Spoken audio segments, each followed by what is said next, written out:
está começando mais um Além das Montanhas, que hoje vai falar sobre acordo de não persecução penal, que é um instrumento usado pelo Ministério Público em negociação com investigados que reconhecem o cometimento de crime. Estão aqui comigo no estúdio da TVMP o promotor de justiça Marcos Paulo de Souza Miranda, coordenador do Centro de Apoio Operacional das Promotorias Criminais de Execução Penal, do Tribunal do Júri e da Auditoria Militar, e também a promotora de justiça e assessora especial do MPMG, Silvia Altaf. Muito obrigada pela presença de vocês aqui hoje.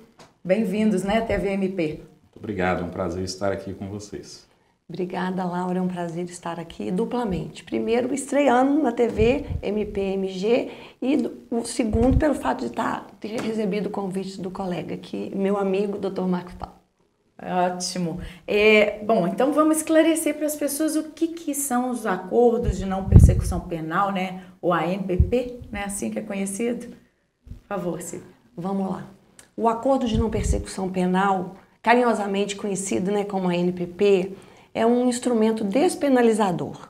Veio para agregar e ajudar o Ministério Público em relação à justiça, a morosidade da justiça, trazer uma celeridade no resultado, na reparação da vítima. E ele foi introduzido pela Lei 13.964 em 2019, pelo pacote anticrime que todo mundo conhece, né? Anteriormente, nós tivemos uma resolução do CNMP, via administrativa, em que previa esse acordo, pelo artigo 181. Mas, com a publicação da lei, alguns assuntos ficaram divergentes. Não reprisou exatamente o que previa o artigo 181, mas trouxe muitas benesses, foi muito válido para o Ministério Público e caracteriza-se um poder-dever do Ministério Público de fazer um acordo. Literalmente, como trata o nome, é um acordo, é uma celebração de um negócio jurídico entre o Ministério Público e entre o autor do fato, investigado, o réu, o nome que você quiser dar. Então faz esse acordo em que o réu que cometeu um delito de média importância, vamos dizer assim, ele pode ser beneficiado com o acordo se ele preencher os requisitos. Há uma mitigação do princípio da obrigatoriedade e indisponibilidade. O que significa? Que, em tese, o Ministério Público ele tem que oferecer uma ação penal quando há o cometimento de um crime.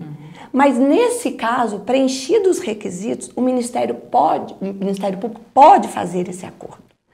E significa o seguinte: cumpridas essas obrigações, o réu, o autor do fato, fica livre de um processo criminal. Não cumprindo, aí entra-se com uma ação penal e aí que vai ter o devido processo legal. Esse é um instituto aqui no Brasil que foi adotado recentemente. Nós temos outras medidas despenalizadoras, como a prevista na Lei 9.099 de 95, que é o artigo 76, que trata da transação penal. Tem a suspensão condicional do processo, que é o artigo 89, também da Lei 9.099, desde 95. E tudo isso é baseado nas regras de Tóquio, em que a ONU orientou os países no sentido de tentar viabilizar a aplicação de penas alternativas do que privativas de liberdade. Doutor Marcos Paulo, mas ele é sempre usado? Ou é o promotor que decide? Na verdade, hoje nós temos um sistema de acesso à justiça que é o chamado sistema multiportas. Para cada fato, você vai ter uma porta da justiça que pode ou não se abrir e vai se mostrar mais adequada para aquele caso. No âmbito do ANPP, é importante, eu e a Silvia, por exemplo, quando nós nos formamos em Direito ainda na década de 90, nós estudamos na faculdade um princípio que é da obrigatoriedade da ação penal. Ou seja, todos aqueles que cometiam uma infração penal necessariamente tinham que ser processados pelo Ministério Público. O promotor de justiça não tinha opção. Aí nós tivemos uma primeira fase que nós chamamos de justiça penal negocial, que foi com o Juizado Especial Criminal, que adveio com a Lei 9.099 de 95. Para os crimes, as infrações penais com pena até 2 anos, passou-se a se permitir uma transação penal em que o processo não era iniciado. Então, essa foi a primeira grande ruptura. Ao invés de você ter sempre um processo, você pode fazer um acordo com o autor do fato assistido pelo seu defensor, e você mata aquele caso ali sem o início necessariamente de um processo. Agora, com o ANPP, nós tivemos uma nova fase, um avanço, né? Seria a fase 2.0 da justiça penal negocial. Por quê? Agora as penas já são maiores. Se no juizado especial criminal nós trabalhávamos com os crimes chamados de menor potencial ofensivo, hoje nós trabalhamos com os crimes chamados de médio potencial ofensivo. E que crimes são esses? São aqueles crimes cuja pena mínima seja inferior a 4 anos. E, Laura, eu posso te dizer o seguinte, é praticamente impossível no Brasil uma pessoa que comete um fato delituoso que tem a pena mínima inferior a 4 anos, sem violência ou grave ameaça, que essa pessoa vai para a cadeia. É praticamente impossível, porque nós temos regras no Código Penal que permitem a aplicação de penas restritivas de direito. Então, para que nós processarmos, expormos o autor do fato, o réu, a um processo demorado, com oitiva de testemunha, citação, audiência de instrução, para ao final não ter a aplicação de uma pena privativa de liberdade. Então a ANPP serve para esses casos. São casos em que nós temos uma média lesividade criminal e crimes cometidos sem violência ou grave ameaça, normalmente por pessoas primárias. Então vai ser para essa finalidade que o ANPP vai servir. Então, os grandes crimes, a ANPP não se aplica, né, aqueles crimes praticados com violência, com grave ameaça, como roubo, homicídio doloso, enfim, claro que não. E também não se aplica aos crimes menores. Então, hoje nós temos, para cada fato criminal, dependendo das circunstâncias, da pena e das características que envolvem a infração, nós vamos ter uma possibilidade de atuação do Ministério Público. Então, a ANPP se coloca como mais um instrumento num leque de oportunidades que agora existe, porque antes nós só tínhamos a denúncia. Agora não. Nós temos vários instrumentos que podem ser utilizados para evitar o processo. Doutora Silvia, em que ele se assemelha ao modelo americano dos Estados Unidos, né, da justiça? A gente vê muito isso. Né, da tentativa de acordo para se evitar um longo processo na justiça. Ele se assemelha porque há uma liberalidade do Ministério Público de acordar com o autor do fato. Só que ele, apesar do plea bargain ser muito famoso, ele tem algumas divergências com o nosso acordo de não persecução penal, que significa o seguinte: no plea bargain não tem limitação temporal, ou seja, no ANPP você pode fazer, o Ministério Público tem o poder-dever de fazer o acordo até determinado momento processual, vamos dizer assim. Se a denúncia já tiver sido oferecida e recebida antes da introdução da lei, não é o caso de oferecimento de ANPP. Se ela tiver sido oferecida e recebida após a introdução da lei, é possível o oferecimento do acordo de ANPP. Mas no plea bargain, não, o autor do fato já pode ter vindo a ser condenado e você pode fazer o acordo. No nosso ANPP tem que ter a presença de advogado. No plea bargain não é necessário ter a presença do advogado. Ele é pré-processual. É pré-processual. Não tem ação penal em curso ainda. Né? Então tem essa diferença. Uma coisa que me chama a atenção também, né, a diferença dos modelos, o que foi adotado aqui e o plea bargain que é adotado nos Estados Unidos, é que lá há aplicação de pena propriamente dita. No ANPP não se fala em aplicação de pena. Nós trabalhamos aqui com condições que devem ser cumpridas, e se não forem cumpridas, o ANPP vai ser rescindido, aí sim você vai iniciar uma ação penal que pode ter a aplicação de pena. É como um TAC. É como se fosse um TAC na seara criminal. É muito parecido com o termo de ajustamento. Aliás, é uma coisa que eu gosto de chamar a atenção, os métodos alternativos de solução de conflitos, eles acabaram evoluindo muito mais na seara civil, quando a gente tem o TAC desde a década de 90, por exemplo, né? Sendo que no âmbito penal, agora que se percebeu que também podemos nos valer de instrumentos alternativos à jurisdição. E, como bem lembrado, o ANPP nada mais é do que um TAC com feição criminal. Nós temos até algumas hipóteses que nós vamos falar adiante, que a natureza jurídica é a mesma, é civil, que é o caso da reparação dos danos. Então se assemelha realmente muito ao termo de ajustamento de conduta. O senhor estava falando do tipo de crime, né? Que é médio potencial ofensivo. Que tipo que cabe nesse? Um crime que a gente pode dizer que é típico de ANPP é o furto simples. É a subtração de uma coisa sem violência. às vezes a coisa pode ter um pequeno valor, inclusive. Então, nesses casos, e um detalhe, hoje o maior índice de crimes que nós temos em Minas Gerais, o 01, é o crime de furto. Então, isso abarrota os tribunais. E é um crime que, se cometido dessa forma, nessa modalidade simples, para uma pessoa que não é reincidente, jamais vai gerar uma pena privativa de liberdade, ou seja, não dá cadeia. Então, nesses casos, é plenamente viável o ANPP, ou seja, o acordo do Ministério Público com o investigado, que a gente não pode chamar de réu, porque não tem processo, estabelecendo regras. Por exemplo, você vai restituir a coisa. Então, se foi uma subtração de uma bicicleta, cláusula número 1 do ANPP, você tem que restituir a coisa à vítima. A vítima passa a ter um papel muito importante no cenário do ANPP. Depois da restituição, que é uma reparação em âmbito civil, nós vamos trabalhar com condições, entre aspas, penalizadoras, porque não tem, na verdade, a natureza de pena. E aí, por exemplo, a prestação pecuniária. Vai haver a doação do importe de um salário mínimo em benefício da instituição X. Ou, eu não tenho condições. Então, o senhor pode prestar serviços à comunidade? Então, o caso do furto é um caso de um crime de médio potencial ofensivo, ele não está no âmbito do juizado especial criminal, mas ele se coloca como a pena mínima é inferior a 4 anos, seria tipicamente um crime em que nós poderíamos aplicar o ANPP. E hoje em dia, com o advento do ANPP, a maior parte dos crimes previstos no ordenamento jurídico brasileiro vai admitir ou os mecanismos da 9.099, que é a lei do juizado especial, ou os mecanismos do advento do pacote anticrime, o ANPP. Ou seja, hoje a justiça penal adjudicada, ela passa a ser a exceção. A regra no Brasil, pela quantidade de delitos que nós temos, seria a utilização da chamada justiça penal negocial. Há algum impedimento, alguma situação em que o ANPP não possa ser utilizado para esses crimes, né, de médio potencial ofensivo? Tem sim. A própria lei, no artigo 28A, no parágrafo 2º, ele coloca os casos em que não caberá o ANPP. Ele cita acho que são 4 ou 5. O primeiro é quando cabe a transação.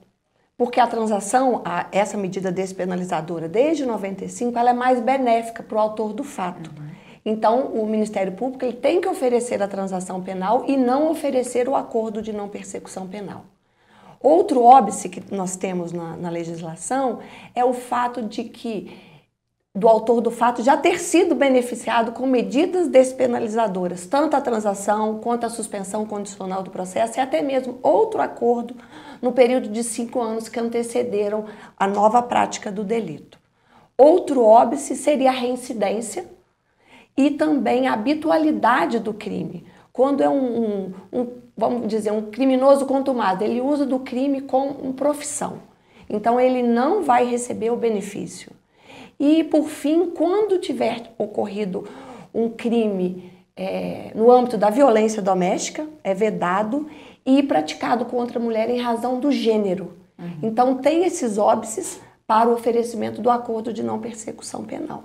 E é interessante, só em complemento aqui, que nós temos essas vedações legais expressas na lei que a Silvia trouxe. Agora, a doutrina tem entendido que nós temos algumas outras hipóteses que também podem justificar o não oferecimento, mas aí não são hipóteses legais. Eu cito aqui como exemplo os crimes hediondos, notadamente os crimes que envolvem o racismo ou injúria racial. Nós temos um entendimento no âmbito do GNC-CRIM, que é o grupo de coordenadores dos coordenadores criminais do Brasil, é que nessas hipóteses há uma violação tão grande a sentimentos que estão defendidos de maneira relevante na Constituição que não seria proporcional você utilizar o ANPP. Mas aí não se trata de algo taxativo sob a ótica legal. São entendimentos doutrinários que vêm se formando a respeito. A vítima não se sinta injustiçada, né? Porque fala-se muito da negociação com o autor, mas e a vítima? Exato. E aí uma coisa que é importante, sempre que nós tivermos um crime com uma vítima identificada, porque é o seguinte, nós temos crimes com a vítima direta, no caso, por exemplo, de uma subtração, um furto. Quem era o proprietário perdeu a coisa. Nós podemos ter um homicídio culposo de trânsito que, em tese, cabe à ANPP.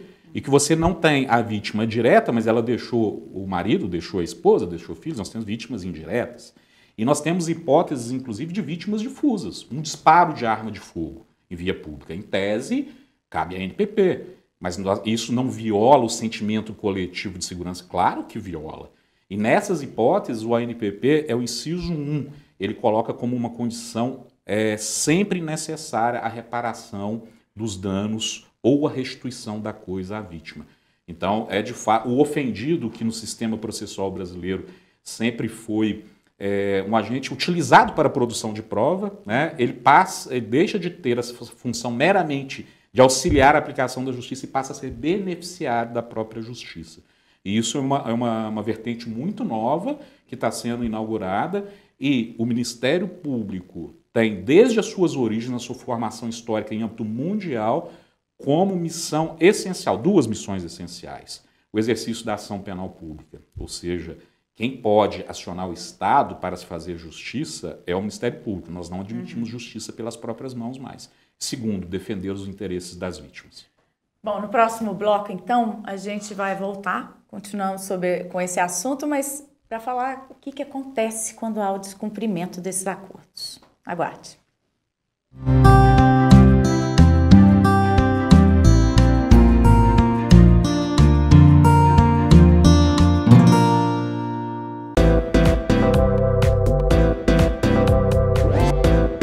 TV MP, em todo lugar, ao seu lado. Realização Ministério Público de Minas Gerais. Siga a gente nas redes sociais e procure por MPMG Oficial. Para mais informações, acesse mpmg.mp.br.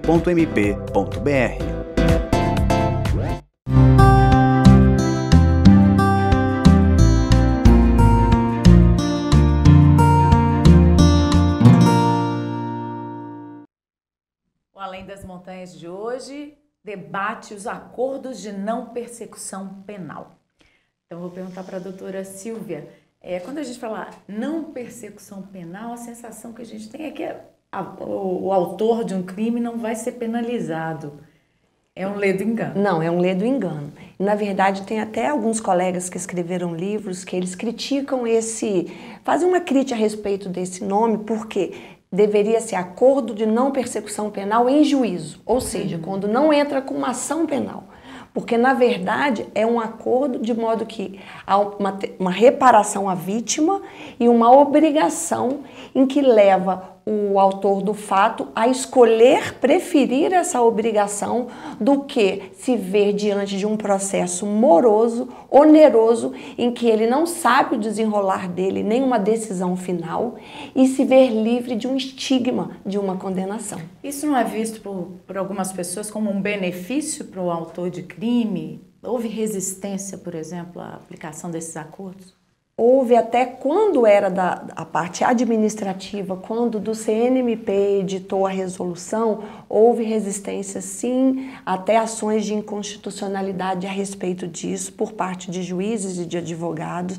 Mas uma vez que legalizou essa situação, pode até soar que que seria injusto, né, e beneficiar os acusados, mas os requisitos exigidos para entabular esse acordo exige que a pessoa não seja reincidente, como eu te falei, que ela confesse o delito, que é a limitação da pena, e o promotor ele vai analisar se aquele benefício, vamos dizer, esse acordo é necessário e suficiente para a reprovação e prevenção do delito. Se o autor do crime não tem palavra, esse acordo pode ser descumprido? O que está previsto quando isso acontece? Sim, nós temos a previsão normativa. Mas eu queria voltar um pouquinho antes, essa questão isso é um benefício? Isso tem ganhos, mas é só para o investigado? Não. O benefício é para a sociedade também. Hoje, Laura, nós temos o tempo médio de duração de um processo criminal no Brasil é de 42 meses. Um processo não termina, via de regra, com menos de 42 meses. O custo de um processo criminal para o Poder Judiciário brasileiro, o custo médio, é de R$5 mil. E o que é o ANPP? O ANPP ele vai trazer deve trazer exatamente aquelas medidas que seriam impostas no caso de uma condenação criminal. Porque ele vai trazer a reparação do dano à vítima, ele vai trazer a prestação pecuniária ou ele vai trazer a prestação de serviços à comunidade. Então nós temos que trabalhar com essa lógica também. Se há confissão do crime, então ele está sujeito ao que a lei prevê para aquele crime, né? Exatamente, embora não seja uma confissão, a confissão ela precisa ser formalizada, mas não é uma assunção de responsabilidade penal, propriamente dito. Nós não temos a assunção da responsabilidade penal. Nós temos a confissão e a imposição das condições que devem ser cumpridas. Não há uma barganha, como a gente estava falando aqui. Mas na verdade não há uma barganha para na verdade há uma barganha, sim. Aí até diferente, como a gente falou do plea bargain, que no plea bargain o autor do fato já foi condenado, ele já tem uma pena. Então tem o poder de coercibilidade, você pode, não fez o acordo, não obedeceu às pactuações acordadas, então você vai cumprir a sua pena, diferente do acordo. Porque o Ministério Público ele não tem o poder, o imperativo legal, você foi condenado a uma pena, eu vou lá e te ponho na cadeia, se for o caso, cumprindo a pena privativa de liberdade. No caso do acordo, por ser um negócio jurídico, extrajudicial, nesse sentido, o Ministério Público, ele cabe pedir ao juiz a revogação do benefício e oferecer, nesse momento, a ação penal, iniciando um processo contra o acusado. O Ministério Público vai ser um vigilante desse acordo. Sim, da mesma forma que quando nós temos uma condenação judicial, o Ministério Público tem o dever de zelar pela execução da pena, que é a última fase da imposição do poder estatal de dizer a justiça. No caso do ANPP, porque o Ministério Público é o titular da ação penal. Então, quem tem o interesse de que aquilo seja de fato levado a efeito, seja a título de reparação, seja a título de sanção, é o titular da ação penal, ou seja, somos nós, é o Ministério Público.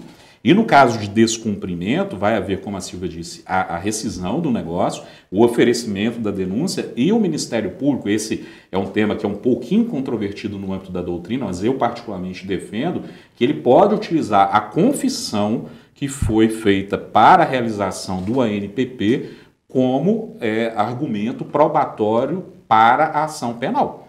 Porque a confissão ela é de fundamental importância, sobretudo para se evitar que uma terceira pessoa assuma a responsabilidade de um crime e não de outra, que foi cometido. Os casos, por exemplo, de acidente de trânsito de madrugada com a pessoa embriagada. Não raras vezes aparece um amigo, aparece a namorada, não, fui eu, não foi ele. Então, por que se exige a confissão? É para verificar se de fato guarda corresponsabilidade aquela narrativa fática de quem se coloca como supostamente o autor do crime com todas as outras circunstâncias. E uma coisa que é importante, não existe a ANPP se não houver investigação concluída. Isso é fundamental. Então, não é Não é para investigados, então, né? Já foi concluído o inquérito policial. Para investigados em que a investigação aponta a autoria e a materialidade. Se nós não tivermos elementos de convicção que nós chamamos de justa causa suficientes para oferecer uma denúncia, nós não devemos oferecer o ANPP. Então é algo que demanda um juízo de valor por parte do promotor de justiça, falando, olha, de fato, nesse caso, há indícios veementes que foi ele quem praticou o fato e há a materialidade delitiva. Então, nesse caso, eu posso oferecer o ANPP. Quando não há uma vítima individual, né, um acordo de não persecução penal pode gerar recursos, né, posteriormente para aplicação em projetos sociais, em políticas públicas? Perfeitamente. Nós temos a figura da chamada prestação pecuniária, que está prevista no 28, que é exatamente a destinação de valores, por exemplo, para associações civis que têm uma atuação voltada para a defesa daquele bem jurídico lesado. Então, se a gente tem um homicídio culposo de trânsito, por exemplo, uma associação de auxílio às vítimas para fins de reabilitação e etc. É uma possibilidade a prestação pecuniária. Uma outra possibilidade é a própria reparação do dano. Se você tem um dano ambiental, se você tem um dano moral coletivo ambiental, você também poderá, a título de reparação civil, aí não é uma sanção, é uma reparação, fazer a destinação, seja para fundos, como, por exemplo, o Fundo Estadual de Direitos Difusos, é plenamente viável, e outros fundos também que podem ser destinatários desses valores. O que existe um pouco de dificuldade é a respeito da definição dessa destinação em algumas hipóteses, porque o Poder Judiciário tem um entendimento com o qual o Ministério Público não concorda e que é, inclusive, objeto de uma ação direta de inconstitucionalidade no Supremo, que é do juiz definir para onde vão os recursos. E nós entendemos que, em se tratando de justiça penal negocial, se o Ministério Público é o titular da ação penal, quem tem o poder, quem tem a prerrogativa de fazer essa escolha é o titular da ação penal, como, aliás, já é pacífico em sede dos outros instrumentos, como a transação penal e a suspensão condicional do processo. Então, a gente tem essa pequena divergência que não raras vezes chega até a PGJ. Isso tem acontecido muito aqui em Minas, e como é que está sendo solucionado? Tem muito. No âmbito da assessoria do Procurador-Geral, nós recebemos, porque o ANPP exige, depois de tudo acordado entre o Ministério Público e a parte, tudo certo, o Ministério Público remete para o Judiciário tem que homologar. Na minha modesta opinião, caberia somente duas opções em que o Judiciário não homologaria esse acordo, que seria se tiver alguma ilegalidade ou se tiver falta de vontade, porque o acordo exige voluntariedade da parte autora, da parte que cometeu o delito. Só que tem... Não pode ter sido coagido, obrigado. Assim, assinar aquele acordo. E nem tem alguma cláusula abusiva, né, que desrespeita a dignidade da pessoa humana, alguma coisa nesse sentido. Mas tem acontecido de alguns juízes, e até objeto de ação de inconstitucionalidade, que eu particularmente entendo que cabe ao Ministério Público as tratativas das cláusulas e não cabe ao Judiciário intervir, a não ser dentro da ilegalidade ou a falta de voluntariedade. O juiz remete, porque nós temos um dispositivo seguinte: quando o Ministério Público, do artigo 28, o juiz não concordar com o que o Ministério Público faz, de uma forma mais simples assim para entender, remete para o Procurador-Geral. O Procurador-Geral é que tem a palavra final. Então acontece nos casos, por exemplo, a promotora, no caso, teve um crime ambiental e ela destinar a verba para uma sociedade de proteção aos animais. O juiz falou: não, eu não concordo. Tem que colocar a verba destinada para o fundo do judiciário. Remete para o Procurador-Geral. Nesses casos especificamente, nós ratificamos a posição, nós confirmamos a posição da colega e essa verba foi destinada ao fundo dos animais. Por quê? Porque as tratativas, a ação é do Ministério Público. O Ministério Público é o titular da ação penal. Ele é o protagonista nesse caso. Não cabe ao Judiciário analisar só esses dois casos, como eu falei para você.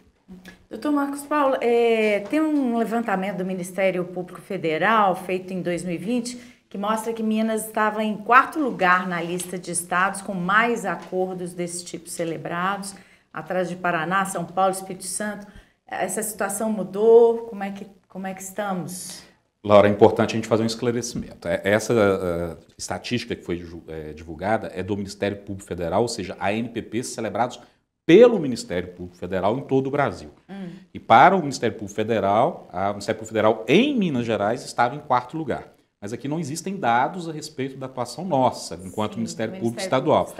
Então, em relação a outros ministérios. Exato. Mas eu trouxe aqui as estatísticas atuais para a gente mostrar como estamos no cenário. Por exemplo, o MPF, o federal, disse que no ano de 2020 eles celebraram no Brasil todo 5.053 acordos. Né? Ministério Público de Minas, em 2020, ou seja, naquele mesmo ano, nós celebramos 11.514, mais do que o dobro do MPF em todo o país. No ano passado, 2021, nós tivemos um número recorde de ANPPs, muito em razão da pandemia. As audiências judiciais diminuíram bastante e os colegas tiveram condições de fazer as audiências no Ministério Público, ou seja, um pouco mais de tempo para a justiça negocial. Precisava ser presencial ou podia ser... Depende. Quando o investigado reside em outra comarca, por exemplo, você pode fazer de maneira virtual, não tem problema, até porque depois isso tem que ser levado à homologação judicial, onde vai ser ratificado ou não. Então, é possível, e utilizamos reiteradamente as tratativas por meio de recursos audiovisuais. Mas em 2021, nós tivemos 21.013 ANPPs. É muita coisa. Dobrou, né? Quase dobrou. E em 2022, nós tivemos até meados de 2022, 12.582. Ou seja, é algo realmente expressivo se nós pensarmos, né, que um processo criminal tem a duração média de 42 meses, e multiplicarmos 42 meses por esse número aqui, nós estamos economizando milhares de anos de litígio. Né? Essa é economia para os cofres públicos, né? Do custo, satisfação para a vítima de ter ressarcido o dano. Menos exposição. Por exemplo, o caso de uma pessoa que comete, né, de maneira inadvertida uma morte no trânsito, e que todos nós, infelizmente, estamos sujeitos a isso. A pessoa primária de bons antecedentes, foi uma situação... Não estava embriagado, uma situação mesmo culposa, nitidamente. Faz sentido essa pessoa ser processada durante 42 meses, sendo exposta, tendo que ir ao fórum para ser interrogada, para ouvir testemunha, para chegar ao final, o juiz fala, o senhor vai ter que fazer isso aqui. Mas espera aí, doutora, se tivesse falado lá no início, eu faria isso.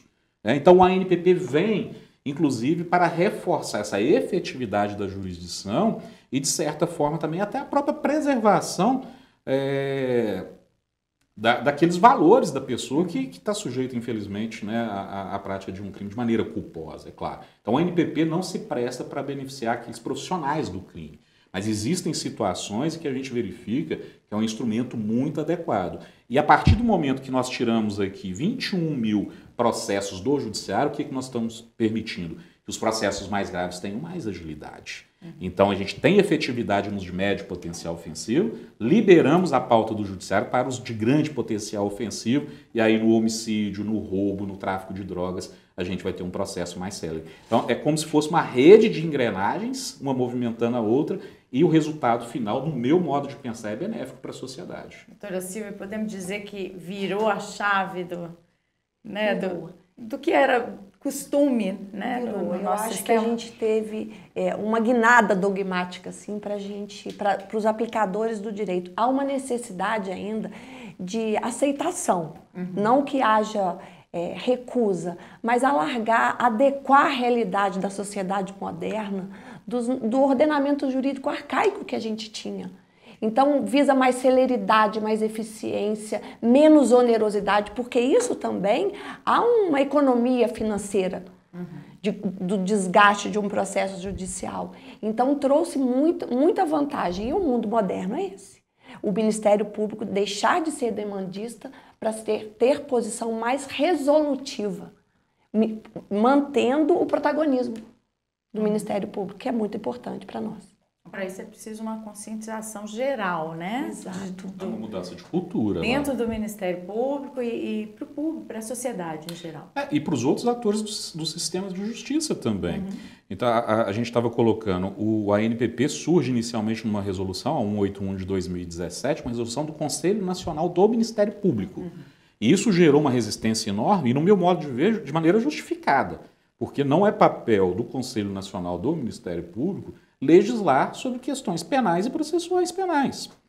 Então, sob o ponto de vista constitucional, não é uma posição institucional, é uma posição minha, mas, no meu modo, eu nunca utilizaria o ANPP com base em resolução do Conselho Nacional do Ministério Público, tanto que foi objeto de ADI e está hoje lá no Supremo Tribunal. Mas com o advento do pacote anticrime, hoje nós temos isso positivado, o que a resolução serviu? Ela serviu para impulsionar o legislador a trazer essa solução. E aí, Laura, o que é importante? Uma mudança de cultura interna do Ministério Público, não tem dúvida, mas também uma mudança de cultura da OAB, da Defensoria Pública. Porque, por exemplo, nós não podemos fazermos um ANPP se o investigado não estiver acompanhado de advogado ou de defensor público. E nas comarcas o papel deles não foi retirado, eles não estão eliminados. Não, pelo contrário, foi reforçado. Exigido. É condição de validade do negócio jurídico.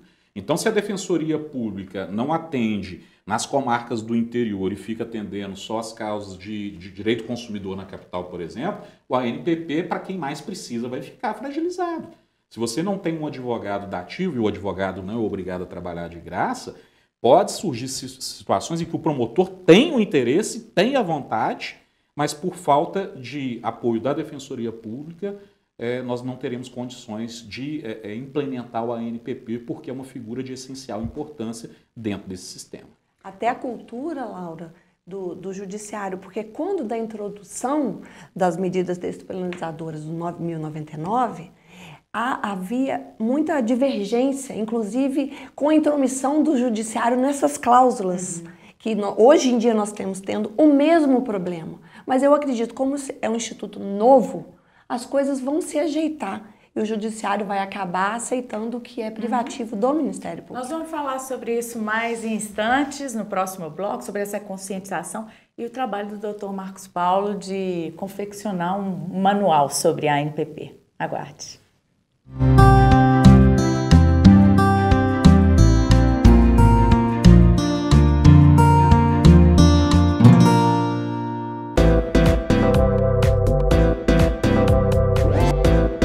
TVMP, em todo lugar, ao seu lado. Realização: Ministério Público de Minas Gerais.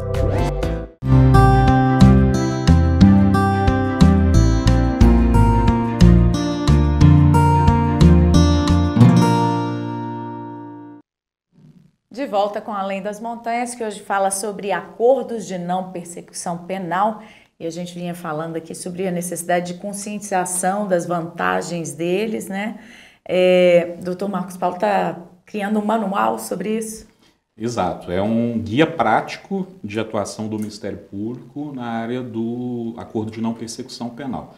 E qual que é o nosso objetivo? É a gente fornecer aos colegas aqueles elementos básicos para nortear a atuação. Isso gera uma previsibilidade por parte de todo o sistema jurídico. Nós estamos lá padronizando peças. Então, por exemplo, a oitiva da vítima que sofre com uma prática criminosa. Nós estamos colocando lá um modelo de oitiva que vai balizar a atuação dos colegas, se quiserem utilizar aquele modelo, que não é obrigatório, é claro, em todo o Estado. Então a gente vai ter um tratamento igualitário, né, em termos de pegar os elementos. A senhora ficou hospitalizada por quanto tempo? Quanto que a senhora gastou com o médico? Quanto que a senhora deixou de ganhar? Né? Isso tudo são elementos importantíssimos para a gente produzir um bom ANPP. Eu estou pensando aqui da importância do senhor falar isso, porque o que eu estava imaginando era que depois da investigação o Ministério Público pegava o que a polícia produziu no inquérito e já celebrava o acordo. Então a vítima é ouvida de novo pelo Ministério Público. Sim, exatamente. Uma das coisas essenciais e que constam das nossas normativas é a oitiva da vítima. Porque o ANPP pressupõe a reparação do dano. Como eu vou dimensionar o valor do dano se eu não ouço aquele que sofreu as consequências? Então isso é fundamental. Então esse guia prático tem esse objetivo. Nós temos lá cláusulas relacionadas, por exemplo, a crimes cometidos na direção de automóveis. Então a suspensão da habilitação para aquela pessoa, por exemplo, pode ser uma cláusula. A perda de fiança, o valor que a pessoa pagou para não ficar presa. Então esse valor, o que a gente sugere? Que ele já seja transferido imediatamente para a vítima a título de reparação de dano. E a vítima é ouvida antes de se firmar o acordo? Isso te satisfaz? Sim, a vítima sempre vai ser ouvida para fornecer os elementos para a gente mensurar os danos e verificar, inclusive, a concordância ou não dela com o ANPP. Agora, detalhe, se ela não concordar, falar, eu não concordo de forma alguma, enfim, o que ela vai fazer? Ela vai ter que acionar a justiça para buscar a reparação do dano que ela entenda que é necessário. Porque a mera discordância da vítima, ela não é impeditiva da celebração do ANPP. O Ministério Público sempre vai buscar ouvir e compor com a aquiescência da vítima. Mas no caso de dissenso, esse dissenso não é impeditivo do ANPP. O Ministério Público pode celebrar esse acordo e a vítima posteriormente aciona a justiça. Aciona a justiça. E outra coisa que pode ser feita, por exemplo, a vítima entende que o direito à reparação dela é de R$50 mil. E o autor do fato, o investigado e o Ministério Público entendem que, por exemplo, é R$25 mil. Você pode fixar o valor mínimo de piso de R$25 mil em benefício da vítima, você vai matar 50% do problema e depois a vítima vai procurar o judiciário e falar, olha, lá foi um valor mínimo, mas eu entendo que eu tenho direito a 50 mil. Então ela vai exercer o direito dela sem nenhum problema. Mas a vítima passa a ser uma figura de fundamental importância nesse cenário do ANPP. Então, assim, para concluir, nós temos lá toda a jurisprudência mais atualizada do Supremo Tribunal Federal, do STJ, os enunciados que a Silvia vai poder detalhar daqui a pouco. Enfim, o objetivo é trazer ferramentas para que o promotor de justiça e quem trabalha com ele, né, os analistas, os assessores, os oficiais, possam ter um norte de referência para a padronização, a uniformização da atuação do Ministério Público de Minas Gerais. E digo uma coisa, para cada Ministério Público do Brasil, nós vamos ter particularidades relacionadas ao ANPP. Isso é fato. E uma outra coisa, é um manual pronto e acabado? Não. Por exemplo, o Supremo ainda não definiu até agora qual que é a linha de corte, o máximo, o limite temporal para o oferecimento do ANPP. Então nós corremos o risco de termos que atualizar isso muito em breve se houver uma mudança de cenário. Ou seja, é um instrumento que está ainda em fase de consolidação da sua aplicação. Esse limite hoje não tem prazo? Pode esperar? Hoje o limite é o oferecimento da denúncia. Você pode aplicar o ANPP a fatos anteriores ao pacote anticrime, desde que não é recebida a denúncia. Porque entende-se, hoje o entendimento é o seguinte: se houve oferecimento e recebimento da denúncia, houve início de persecução penal. Se o acordo é de não persecução penal, então não deveria. Essa é a leitura dos tribunais na data de hoje, dessa entrevista. Mas pode ser mudado daqui a 2 semanas. Então explica pra gente, doutora Silvia, quais são os enunciados que fazem parte do manual. Os enunciados são orientações fornecidas pelo Procurador-Geral em conjunto com o CAU criminal, em que orienta os promotores do Estado inteiro qual que é o entendimento atual sobre determinadas situações para oferecimento ou não do acordo de não persecução penal. Como o Marcos Paulo falou no início, por exemplo, no caso de racismo, de injúria racial e no caso de tráfico, não pode ser oferecido. Por quê? Porque a Constituição deu um tratamento diferenciado. Esses crimes são mais gravosos, são considerados constitucionalmente de uma forma diferente dos de média complexidade. É legítimo também, há um outro enunciado que fala que é legítimo o não oferecimento do acordo por um tipo especial, que é um tráfico, mas é chamado de tráfico privilegiado. Por quê? Porque demanda instrução probatória. Então, se demanda instrução probatória naquele momento não está caracterizado claramente, o promotor não oferece o acordo de não persecução penal. Nos crimes, por exemplo, de homicídio culposo, como o resultado não foi desejado pelo autor do fato, apesar de previsível, é legítimo seu oferecimento. Então, dá um norte para os colegas do interior e de Minas Gerais, porque é muito grande, para eles entenderem como vai ser. E isso, de um jeito ou de outro, ajuda de uma forma indireta os colegas. Por quê? Porque caso o juiz fala, não, você tem que oferecer, e o promotor utiliza o dos enunciados, o juiz vai saber que se vier para o procurador-geral, esse enunciado vai ser mantido.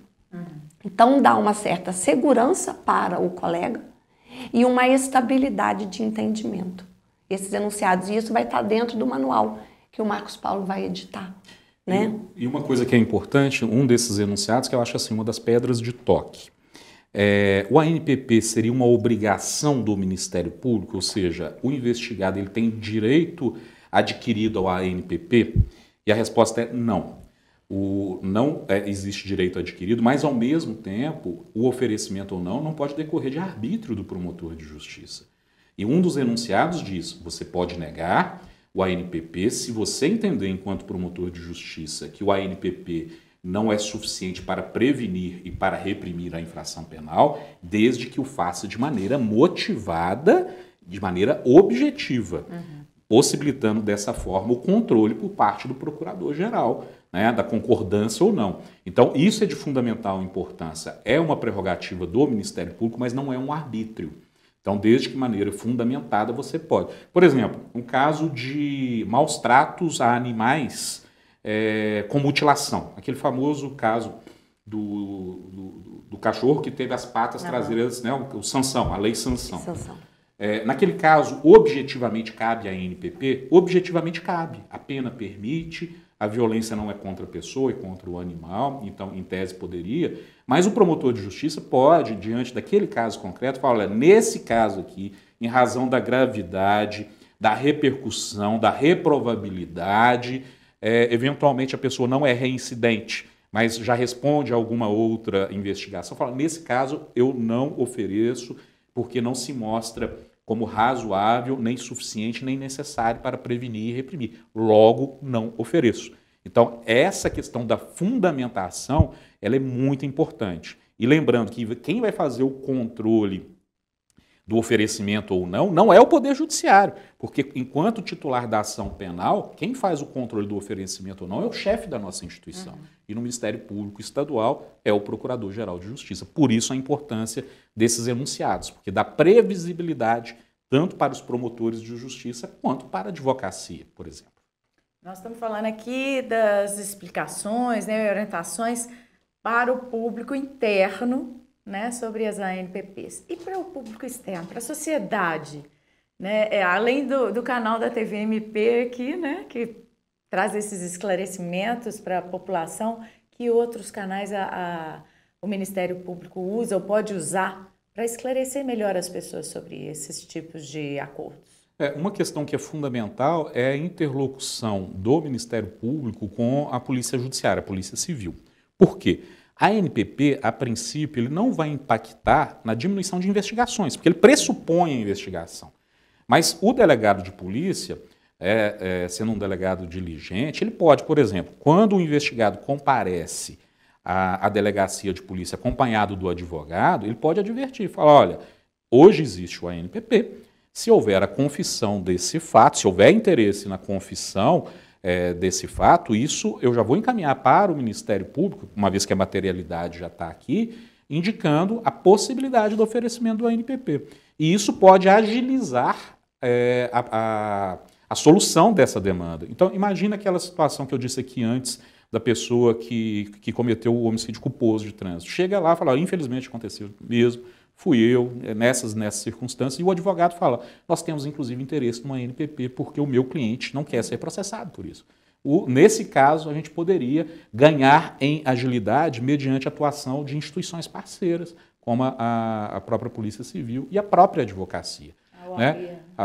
Então, as pessoas em geral devem ter o conhecimento de que elas podem eventualmente ser beneficiadas com a ANPP. Isso facilita, né? Não há uma obrigatoriedade que parta do Ministério Público, até porque é um negócio jurídico bilateral, necessita a convergência de vontades, e a vontade pode ser manifestada, inclusive, pelo próprio autor do fato. E essa orientação dada por outros órgãos, né, a polícia, a OAB, tem sido eficientes?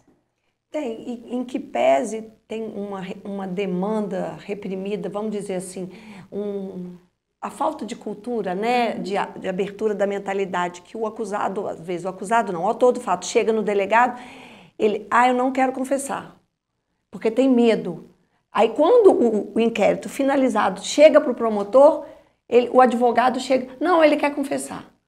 E há a possibilidade do oferecimento do acordo, apesar dele não ter confessado na delegacia. Então, essa situação, essa mentalidade precisa ser modificada. Até mesmo para dar publicidade pelos órgãos. Quanto mais for falado, quanto mais for explicado, quanto mais falar, é um benefício, é um acordo, é um pacto que você vai fazer com o Ministério Público mediante... Não há prejuízos, não há ganhos, né? Porque o que eu acho que a sociedade tem se preocupa alguém está levando vantagem nisso. Tem ônus, porque tem as obrigações que o autor do fato tem que cumprir. Mas não é um prejuízo para ele, ele vai arcar com o que ele cometeu, ele vai responder pelo que ele cometeu. Eu falei em vantagem, né? Não há vantagem individual, há uma vantagem coletiva. E dentro desse cenário, eu acho que de fundamental importância a articulação entre as diversas instituições para que nós tenhamos núcleos especializados em ANPPs no Estado.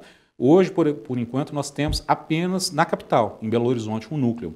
E funciona muito bem, que nós temos um colega promotor de justiça que está lá para fazer o oferecimento das propostas, a Defensoria Pública designou um defensor público e os juízes selecionaram horários todos os dias para fazer as homologações, análise das homologações. Então isso dá uma celeridade, porque são profissionais que estão especializados no ANPP e a gente ganha muito em termos de agilidade. Agora, comarcas como Uberlândia, no Triângulo, Juiz de Fora, na Zona da Mata, enfim, tudo isso me parece que seria muito importante. Agora, não é possível ficar esperando tão... não celebram esse tipo de acordo? Não, celebram, mas no âmbito das promotorias sem a especialização.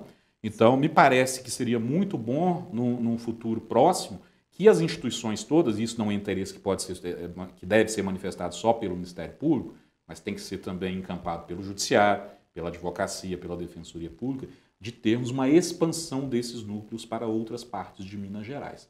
porque aí com certeza a gente vai conseguir subir esses 22 mil aqui, duplicar, triplicar e dessa forma trazer mais celeridade e efetividade para a aplicação da legislação penal em Minas. Pensando nisso, seu manual pode colaborar para essa expansão, né, sem dúvida, porque o manual é uma espécie de uma receita de bolo, é como fazer.